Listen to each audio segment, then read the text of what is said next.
I can't see why this movie exists.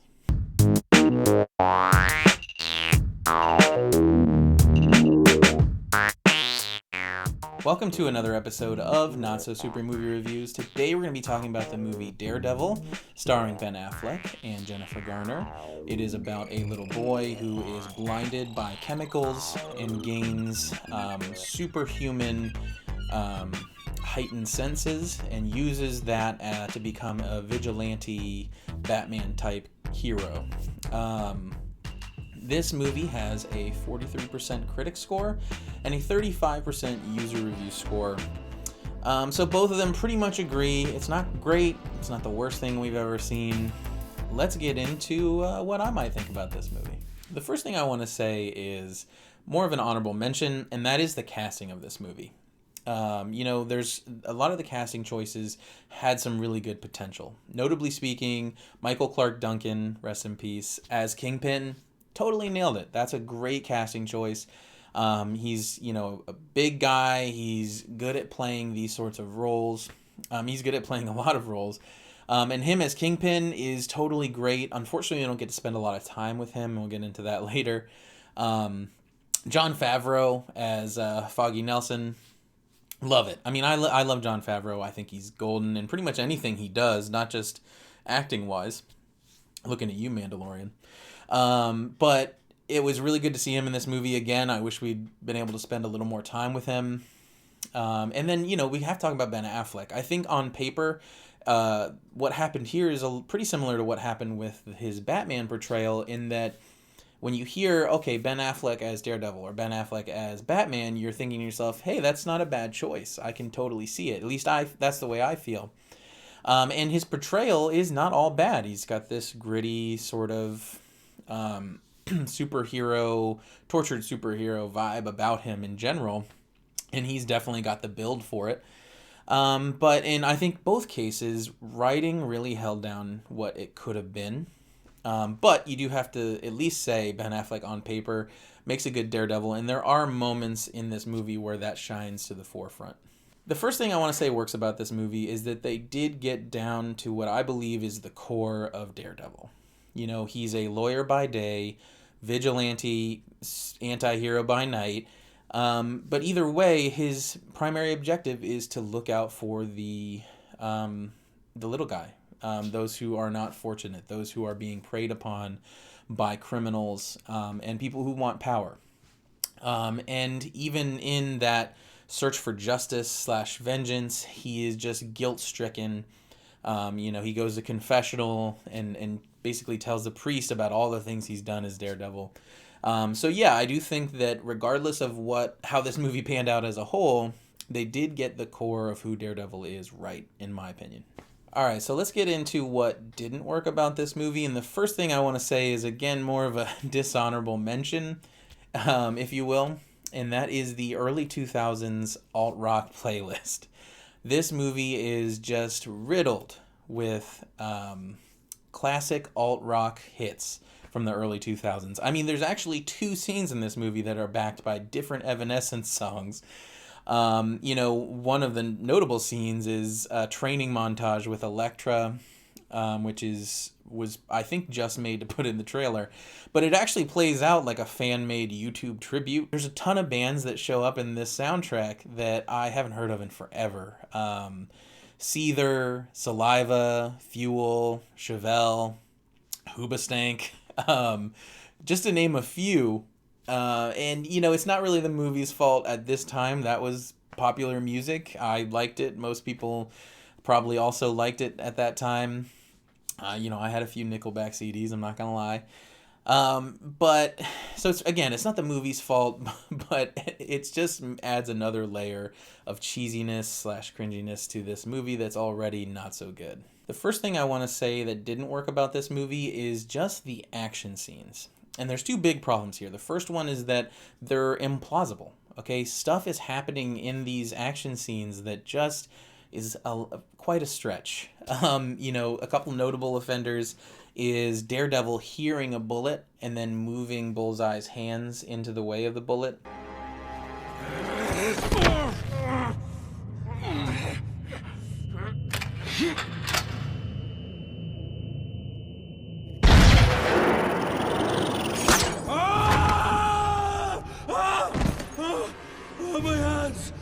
guns.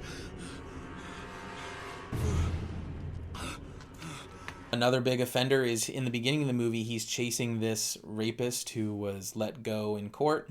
And he shows up at this bar where there's a bunch of gangsters that all have guns. And he reveals himself to everyone and then jumps down. And they all start shooting at him. And he kicks everyone's ass without a single bullet hole. For some reason, the pool tables are on fire. There's a lot of little things like that. Bullseye at one point is fighting Elektra. And Elektra's whole deal is that she's really good at karate. And he fights her hand to hand. He doesn't use his bullseye ability, which is to throw things really well. He hits her once with a katana, and then that's it. They fight hand to hand, and then he kills her. So there's just a ton of things happening like that. The other part of the action scenes is just that they're not shot very well. The camera is cutting a lot. It's cutting back and forth, and it's shaking a lot. And you're cutting back and forth between how Matt Murdock, the Daredevil, sees things and how we see things, and it's very jarring. A lot of the times you know who's winning, but it's not clear exactly what's going on. And then just other times what's going on is a little bit far-fetched. And another thing with the action scenes is there's one action scene which is the most unholy pairing of movie tropes, and that is the meet cute from romantic comedies, which is where our two love interests meet, and a fight scene. Those two things don't belong together. Basically they fight in a park, which is sort of like flirting for them, but it actually ends up coming off as a little bit like maybe Daredevil's sort of a predator. Wait a minute. Wait a second. Take it easy. I don't like being touched. Why don't you tell me what you do like, and we'll start there. But it's one of the worst scenes in film history. It's got a very Catwoman vibe to it.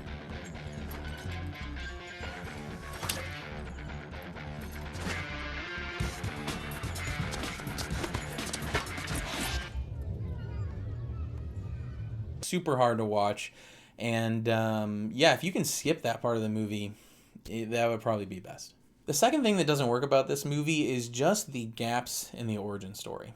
We spend the first 20 to 30 minutes with him as a child, just learning about his childhood upbringing, and then we get to the part where he loses his sight and then gains heightened other senses, and we find out that he taught himself how to fight, and that he taught himself how to hone his powers. In the comics, and if you're familiar with the show, there's a man named Stick, who is also blind, who teaches him how to use his powers and how to fight. And that makes just so much more sense than just, he learned it himself because he wanted to. I had a huge problem with that. And then we jump forward to him as an adult, as a fully fledged Daredevil who has this cool suit and this secret hideout and all of these gadgets. And you kind of are wondering, okay, we've got Batman, where's Alfred? Nobody seems to know who the Daredevil is, and nobody seems to know who Matt Murdock is, and that he's the Daredevil. Where did he get all this stuff? We completely skip over it. We say, whatever, we want a cool costume. We won't deal with it. The origin story takes a little while to kick in, and it skips over some really important things and completely leaves out some elements that would have made it a better origin. The last thing that didn't work about this movie, and I'm going to sound a little bit like a broken record, but when your whole YouTube channel is devoted to reviewing bad superhero movies, there's going to be some repeat offenders. And you've heard me say it a million times before, but it's the villains. This movie just doesn't spend any time fleshing out the villains, and it doesn't spend any time trying to make them seem smart or villainous, really. First you have Bullseye, who is just, I'm going to go ahead and say it right now, the worst villain in any superhero movie. If you can think of a worse one, let's have a debate about it, but oh my gosh, did I hate this character. He's somebody, his character is this psychotic guy who can throw things very accurately. And he is no stranger to killing old people. He loves it. He kills several old people just because they annoyed him. But then my sister Marjorie called and said she had these frequent flyer miles and she couldn't use them because her sciatic nerve was acting up. So I said... So very ageist. But really, they introduce us to him, and in 2 minutes, you know everything you need to know about Bullseye. He's crazy, he's Irish, and he can throw things good. And that's a 2-minute scene. And then that's it. It doesn't go beyond that. His whole reason for wanting to go after Daredevil, besides being paid, is that Daredevil made him miss. And nobody makes him miss. That's it. And then, you know, we have 2 villains in this movie. It's Bullseye, but the big bad is Kingpin. And Kingpin, I'm not kidding you, probably has less than 10 minutes of screen time in this movie. I didn't count it up, but it can't be that much. You know, it starts by making us think we don't know who the Kingpin is. It could be any one of these rich assholes in New York. But we all know who Kingpin is, so that really isn't effective. Even if you're not familiar with the story, you know who Kingpin is, more than likely. And so, you know, he's supposed to be this badass, but in reality, the only thing he does the whole movie is smoke cigars and then get his ass kicked.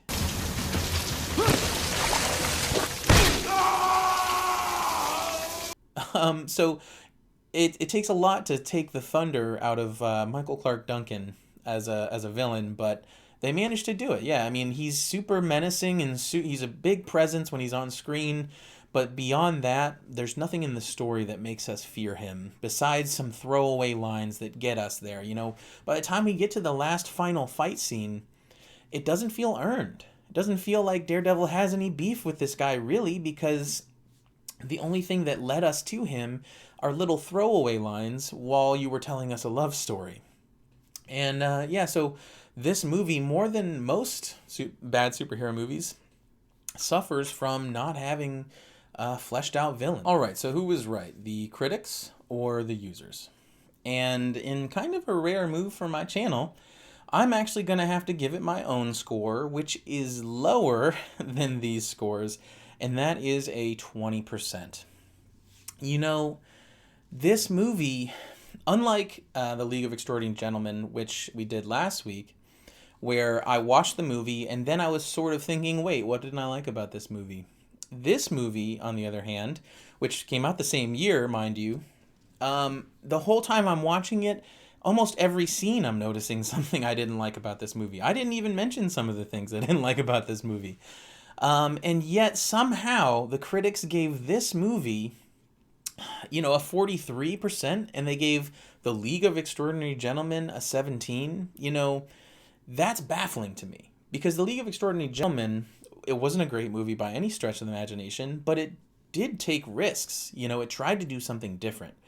Daredevil tried to do something familiar and did a really bad job of doing even that. And so it really surprises me that both scores were a little bit higher, but especially the critics score. And looking at the disparity, it's definitely confusing to me as a reviewer.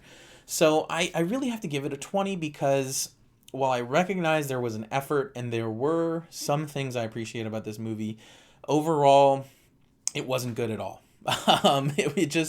I would not recommend you see it, and it was fun to watch because there were some just very bad scenes. In fact, my wife was sitting in the room while I was watching the movie and taking my notes, and she would just look over and could just hear her cringing on the other side of the room. And, you know, that's how I felt too. I was almost embarrassed to be caught watching this movie. That about wraps it up for today's episode. I'd like to thank my buddy Seth for recommending that I do this movie. If you have any recommendations for the next movie you want to see me do, as long as it's under 65% and it is a superhero or comic book movie, go ahead and comment it below, and we'll look into doing that for you. If you like the video, go ahead and click the like button, subscribe to see more of the same content, and let me know down below if you have any opinions about what I said. Do you agree? Do you disagree? I'd love to have a chat about it. We'll see you next time.